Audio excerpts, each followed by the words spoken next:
Spiky Bits. Hey guys, today we're going to take a look at Fantasy Flight Games' newest release for the Warhammer 40k license. It's called Relic. It's a board game, and it's based on the Talisman game system that we've all come to know and love, at least most of us, I would imagine. So it's a game set in the 40k universe for 2 to 4 players, just like the Talisman system. I'm sure there'll be some expansions that ramp up the player count there. They debuted this at Gen Con last year, and a lot of people had good things to say about it. So we've just kind of been waiting on it. It's been pushed back a couple times, and finally it's here. So let's take a look. Now I admit, normally there's an instruction booklet here, but I pulled it out to kind of go over some stuff as we get into it. Here's a couple of the token sheets. You got to punch these out, obviously. This is basically your control panel for to keep track of each of your hero's life and things like that, and then the dials you have to actually assemble together, kind of like the X-wing dials, to keep track of things. There's the colors could correspond to different things. Green's going to be your life. So that's just we'll take a look at what all that means here in a second. Here's the game board itself. Obviously, I can't unfold it all the way, but I can kind of show you the centerfold here a little bit. Let's try to adjust that. So here's the center of the board, and if you've played Talisman, you gotta kind of make it to the center, and you kind of fight the dragon or whatever for the crown of command. And this one's a little different. There's scenario cards, and you put the scenario card in the middle, and eventually you get in there and you fight whoever's in the middle. Fate Weaver's one of them. There's a couple other cool things. So just some neat little things, and then you can see there's some interesting little little spaces to land on, like a Killer Cruiser, a Warhound Titan Bay, a Chaos Titan, looks like a Reaver Titan there, Garden of Nurgle, which is in the 40k lore, part of the realm of chaos. So some pretty cool stuff there to kind of play along with and immerse yourself in the universe.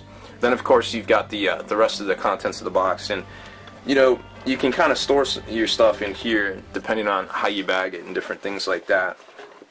And Fantasy Flight Games does sell the smaller sleeves for these cards. They're also the same size for X-wing, which is really nice.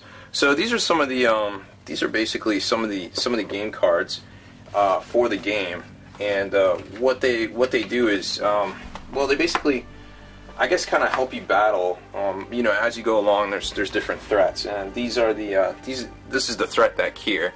Red threats. Let's see. Okay, so that's not going to be the whole thing. So it's part of it's over here, and as you can see here, there's red, yellow, and blue threats.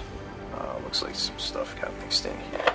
So basically, the red threats are going to be your they're going to be like orky kind of stuff, and they're going to go off strength. Just to kind of show you there, you got a lot of orc, different kind of strength value stuff. There might be there might be some other things mixed in, but for the most part, that's what you're looking at there. And then let's get the rest of this deck out. I'll show you. Okay, so then for blue, you're looking at more. It's going to be more like Tyranid stuff, like willpower and different checks, different willpower checks, which are all going to go off your attributes on your actual character. So there's kind of some of the cards, and of course the artwork's all great and everything, and a lot of it's from the FFG books that we've probably seen a lot. And then the yellow threat deck is it goes off your cunning stat, and it's gonna be mostly Eldar based, Eldar threats. So as you can kind of see there, you got a lot of different Eldar, and there's gonna be some different things splashed in. So it isn't 100% like what it's going to be, but for the most part, those are the factions that you're going to flip in here. Which it's kind of cool when we flip something that's kind of a little different. It just kind of switches it up. So that's the threat deck mechanic, and you kind of, as you land on a space, depending on how many kind of what happens or whatever, how many threat. They look like little purity seal. They're not quite purity seals, but I guess because you've never seen a blue or a yellow one, but they're basically like little purity seals, and they tell you how many threats are in that space and basically what happens from there. So then you've also got some different types of cards. You're gonna have some corruption cards, which of course are gonna be your chaos ones here, and they kind of do different things. And corruption is actually a stat something that can happen to your character. You can actually become corrupted, which is kind of interesting. There's 3 different ways you can be removed from play, and we'll get to that. I'll kind of skim through the rulebook for you. So then you've got power cards here, which, you know, basically your power-ups, and give you temporary bonuses to different, you know, different things that might help you in the game, or I believe other players can play them on you. And then there's the actual, shoot, what are these? These are War Gear, I think. Yeah, these are War Gear cards, which are kind of nice because they just, you know, they just give you bonuses and stuff. There's blind grenades, frag grenades, all sorts of different things you can get there. And then you've got, let's see, these are going to be mission cards, which kind of give you some temporary like things to do, and you know, or little like backstory things that you kind of got to do, and different things there. The relic cards are things you can earn that really like help you out. So these are kind of what you want. These are going to be like super strong, and as you can see, there's definitely some very interesting things in there to get. So that's where you want to be. So you've been staring at this for a minute, so let's take a look at some of the different things here. Obviously you get some dice. Most actions will only require 1 dice, you know, it's just like Talisman, you only move 1. These are your pegs to keep track of your stats and your character, and they correspond to the different colors of pegs that you put into your character itself. And then you've got the little dial hinges, for lack of a better word, I guess, that actually form part of that character tracker. And then we've got the character busts themselves, which of course, you know, Games Workshop isn't going to let anybody make figures besides them, so we get busts for this game, and they are very, very good looking. You know, you can't say anything bad about them. Good, high detail we all come to know and love. So there's some very cool stuff in there, and then you use these little pegs to kind of prop them up and set your color so you keep track of yourself there. And last but not least, these are your scenario cards, and these go in the middle of the board, kind of where that chaos star was that I showed you. And these are the threats, you know, for this particular release that you might have to fight. And there's Fate Weaver; he's one of them. And then here's the characters yourselves that you get to pick from, which is pretty cool. You know, you got a Space Marine, you got a Sister, you got a Sanctioned Psyker, you know, some different Inquisitors. I think that's a Magos, Rogue Trader, Assassin, Cadian Sniper, an Ogren, and a Commissar. So a very, definitely a varied crew there to choose from, which is kind of neat. So there's all that. Put this back together, and we'll go over, take a look at some of the basics. So this game basically retails for I think $60. I believe it's $60 for this one. And it's currently available now. Like I said, we're just kind of waiting on it to come out there for a while. You're probably going to want to save the little baggies that everything comes in here to try to, you know, make sure everything fits back in right. Let's see. I'll flip this out for you. Oh, let's go over some of the tokens. So there we go. Let's see. So like I said, these here kind of form the board, your basic how you keep track of your players, and then you put your player card and kind of slide it right in this area here. And then these are, you know, your different color. We just talked about the threat decks. So you've got, you know, basically like your blue is your willpower, your yellow is your cunning, and the red is basically your strength, and then green is your health. So you keep track of your health right there. And then you put your little pegs in here that correspond to what's actually in your character, holding up your character's bust as you level up and turn in your trophies of vanquished foes, so to speak. These are influence tokens that really help just kind of give you bonuses in the game and keep track of things. And there's a lot of those, so you need those. Charge tokens, they basically help your weapons fire or work and different things like that.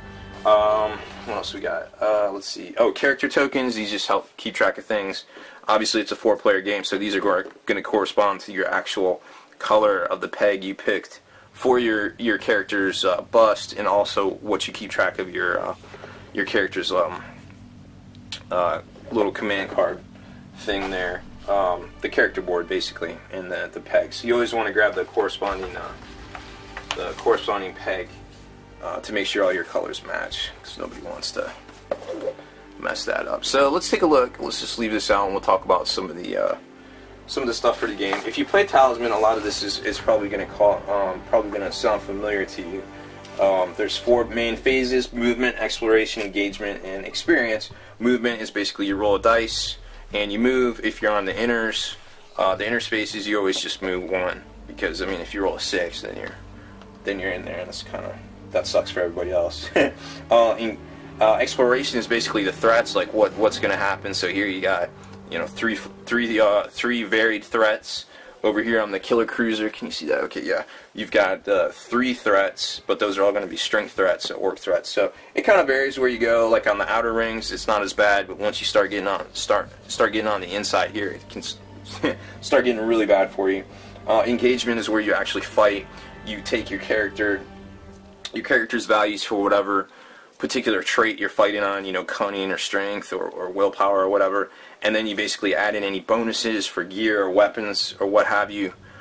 Interesting enough, if you roll a 6, it's kind of a bonus, and then you get another dice to roll for that, which is kind of neat. So you can kind of get some higher numbers there depending on what you're trying to do. So then you cash in any victories you cash in the cards for. And you can level up your character board there. It plays pretty much the same way. You know, you basically work your way around towards the center to get to the middle to perform the scenario, to the scenario space, rather. And there was one other thing I wanted to talk about. What was it? Battle example. I think we're all good with that. Gaining levels. Oh, the three different ways that you can leave the game. There's vanquished players, corrupted players, and eliminated players. If you get eliminated, you're basically eliminated. You're out of the game. Vanquish is just like restarting your character's card, and you get to keep cards and tokens, but you lose your power cards and trophies. You know, anything you kill goes away. Corrupted players is a little bit different. You kind of have to. Once your character becomes corrupted, you get a new character, basically. It's the long story short there. So I thought that was kind of interesting. And then it just kind of goes into war gear and different things like that. Things that are very basic that you will probably all understand and are familiar to you from the game if you play 40k. So that's pretty much my review there. Here's the instruction manual that I kept hidden from you. So anyway, so that's that's basically a quick unboxing of the Relic game, what it comes with, the components, all sorts of different things. It's not a new concept. It's kind of old because we have Talisman, but it's a sci-fi futuristic 40k take on Talisman, which is pretty neat. So it's cool. I think a lot of people are gonna like this. Hopefully, they don't have any production issues like they kind of did with the X-Wing miniatures game. They kind of ran out of product there for about 4 or 5 months, I guess. So hopefully they can keep this in stock, well into the holiday season, because I think it's going to be a very good seller for most stores. So MSRP is $60, and so make sure head down to your favorite FLGS, or you can pick it up online from any of your e-retailers, including Spiky Bits. We have this ready to go in shopping cart.